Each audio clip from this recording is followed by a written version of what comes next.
Un constat, depuis le confinement, l'association d'aide aux victimes d'infractions pénales connaît une baisse d'activité. Pourtant, le contexte de confinement est une période critique qui favorise les violences conjugales.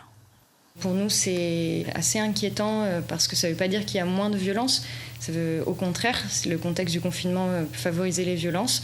Et le tribunal est fermé et beaucoup de services administratifs sont fermés, mais les procédures d'urgence en matière de violence conjugale continuent.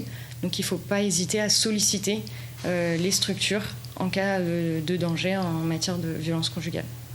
Même constat pour l'association L'Arbre Fromager, lieu d'écoute et d'accompagnement des femmes. Le travail s'organise autrement et se concentre sur la continuité des suivis. Nous travaillons tous en télétravail, donc tout le monde est suivi par téléphone. Par contre, on peut orienter, travailler dans une situation de crise avec tous les partenaires, c'est-à-dire les hébergeants, le procureur, les autres associations, pour faire en sorte que quelqu'un est mis en sécurité, même pendant le confinement. Pour écarter toute mise en danger ou pour les cas les plus urgents, le dispositif judiciaire reste opérationnel.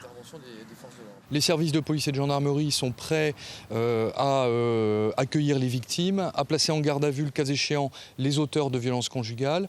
On est prêt, grâce à la permanence parquet, puisque j'ai un magistrat, une greffière qui sont actuellement de permanence, grâce à la permanence du juge des libertés et de la détention, grâce aux audiences de comparution immédiate qui ont toujours lieu, à prendre en charge cette situation, donc à faire déférer les personnes, à mettre des mesures d'interdiction de contact et puis à faire passer, pour les cas les plus graves, donc aux audiences de comparution immédiate.